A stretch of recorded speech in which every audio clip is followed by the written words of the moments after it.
ಬರೀ 15 ರೂಪಾಯಿ ಖರ್ಚು ಮಾಡಿದ್ರೆ ಸಾಕು ಈ ಗಾಡಿನ ನೀವು 75 ಕಿಲೋಮೀಟರ್ ವರೆಗೂ ಓಡಿಸಬಹುದು. ನಾವಿವತ್ತು ಗ್ರೀನ್ ಟೈಗರ್ ಮೊಬಿಲಿಟಿಗೆ ಬಂದಿದೀವಿ. ಇವರು ನಿಮ್ಮ ಹತ್ರ ಇರೋ ಪೆಟ್ರೋಲ್ ಸ್ಕೂಟರ್ ನ ಎಲೆಕ್ಟ್ರಿಕ್ ಆಗಿ ಕನ್ವರ್ಟ್ ಮಾಡ್ಕೊಡ್ತಾರೆ. ಅದ್ರ ಜೊತೆಗೆ ಹೈಬ್ರಿಡ್ ಆಗು ಕನ್ವರ್ಟ್ ಮಾಡ್ಕೊಡ್ತಾರೆ. ಇದರಲ್ಲಿ ಕೂಡ ಬ್ಯಾಟ್ರಿನ ಚಾರ್ಜ್ ಮಾಡಕ್ಕೆ ನಿಮ್ಗೆ 14 ರಿಂದ 16 ರೂಪಾಯಿ ಖರ್ಚಾಗುತ್ತೆ ಅಷ್ಟೇ. ಅದ್ರ ಜೊತೆಗೆ 75 ಕಿಲೋಮೀಟರ್ ರೇಂಜ್ ಕೊಡುತ್ತೆ ಒಂದು ಸಿಂಗಲ್ ಚಾರ್ಜ್ ಅಲ್ಲಿ. ಮತ್ತೆ ಈ battery 1.82 kilo watts lithium ion battery ಆಗಿರುತ್ತೆ. ಚಾರ್ಜ್ ಮಾಡಬೇಕು ಅಂತಂದ್ರೆ ಗಾಡಿನೇ ತಗೊಂಡೋಗಿ ಚಾರ್ಜ್ ಮಾಡಬೇಕು ಅಂತಿಲ್ಲ, ಬ್ಯಾಟ್ರಿನ ರಿಮೂವ್ ಮಾಡ್ಕೊಂಡು ಮನೆ ಒಳಗಡೆ ತಗೊಂಡೋಗಿ ಚಾರ್ಜ್ ಮಾಡ್ಕೊಬಹುದು. ಸಸ್ಪೆನ್ಷನ್ ಏನ್ ಸಕ್ಕದಾಗೈತೆ ಗುರು. ರೈಡ್ ಕಂಫರ್ಟ್ ಗೋಸ್ಕರ ಇದ್ರಲ್ಲಿ ಕೊಟ್ಟಿರೋದು ಡುವೆಲ್ ರೇರ್ ಸಸ್ಪೆನ್ಷನ್ಸ್. ಈ ತರ ಅಪ್ಪಿದ್ದಾಗ ಗಾಡಿನ ಹಿಂದಕ್ಕೆ ತಳ್ಬೇಕು ಅನ್ನೋ ಟೆನ್ಷನ್ ಇಲ್ಲ, ಯಾಕೆಂದ್ರೆ ರಿವರ್ಸ್ ಮೋಡ್ ಕೂಡ ಇದೆ, ಈಸಿಯಾಗಿ ಹೋಗ್ಬಿಡ್ತು. ಮತ್ತೆ ಇವರು RTO ಅಪ್ರೂವ್ಡ್ ಕನ್ವರ್ಷನ್ ಮಾಡ್ಕೊಡೋದು ಫುಲ್ಲಿ ಲೀಗಲ್ ಇರುತ್ತೆ. ಹೈ ಪವರ್ ಮಾಡಲ್ ಏನ್ ಗುರು ಹಿಂಗ್ ನುಗ್ತಾ ಐತೆ, ಕ್ರೇಜಿ.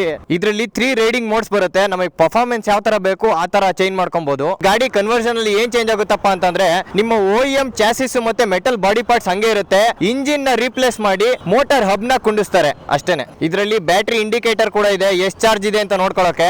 ನಿಮ್ ಗಾಡಿನ ಎಲೆಕ್ಟ್ರಿಕ್ ಗೆ ಕನ್ವರ್ಟ್ ಮಾಡಿಸ್ಕೊಂಡ್ಮೇಲೆ ಟೆನ್ಷನ್ ತಗೊಂಬೇಡಿ, ಏನೇ ಪ್ರಾಬ್ಲಮ್ ಬಂದ್ರು ಇವ್ರ ಹತ್ರನೇ ಆಫ್ಟರ್ ಸೇಲ್ ಸಪೋರ್ಟ್ ಇರುತ್ತೆ. ಮತ್ತೆ 2 ವರ್ಷ ಬ್ಯಾಟರಿ ಮೇಲೆ ವಾರಂಟಿ ಇರುತ್ತೆ. ಆಮೇಲೆ 1 ವರ್ಷ ಮೋಟಾರ್ ಹಬ್ ಮೇಲೆ ವಾರಂಟಿ ಇರುತ್ತೆ. ಯಾವ್ಯಾವ ಸ್ಕೂಟರ್ಸ್ ಗೆ ಎಲೆಕ್ಟ್ರಿಕ್ ಕನ್ವರ್ಷನ್ ಮಾಡಿಸ್ಕೋಬಹುದು ಅಂತ ಯೋಚನೆ ಮಾಡ್ತಿರ್ಬೋದು ನೀವು. ಆಕ್ಟಿವಾ, ಆಕ್ಸಿಸ್, ಡಿಯೋ, ಜುಪಿಟರ್, ಇನ್ನು ಬೇಜಾನ್ ಸ್ಕೂಟರ್ಸ್ ಗೆ ಎಲೆಕ್ಟ್ರಿಕ್ ಕನ್ವರ್ಷನ್ ಮಾಡಿಸ್ಕೋಬಹುದು. ಅವಾಗ್ಲಿಂದ ಈ ಗಾಡಿ ನೋಡಿಸ್ತಾ ಇದೀನಿ. ಈ ಗಾಡಿಲಿ ಒಂಚೂರು ವೈಬ್ರೇಷನ್ಸ್ ಇಲ್ಲ, ಸೌಂಡು ಇಲ್ಲ ಗುರು, ಸೈಲೆಂಟ್ ಆಗಿ ಹೋಗ್ತಾ ಇದೆ. ಇನ್ನು ಜಾಸ್ತಿ ಡೀಟೇಲ್ಸ್ ಬೇಕು ಅಂತಂದ್ರೆ ಸ್ಕ್ರೀನ್ ಮೇಲೆ ಕಾಣಿಸ್ತಾ ಇರೋ ನಂಬರ್ಗೆ ಕಾಲ್ ಮಾಡಿ. ಇಲ್ಲ ಅಂತಂದ್ರೆ ಇವ್ರದೇ ವೆಬ್ಸೈಟ್ ಇದೆ www.greentiger.in ಪೇಜ್ಗೆ ಹೋಗಿ ಎಲ್ಲ ಡೀಟೇಲ್ಸ್ ಅಲ್ಲೇ ಸಿಗುತ್ತೆ ನಿಮ್ಗೆ.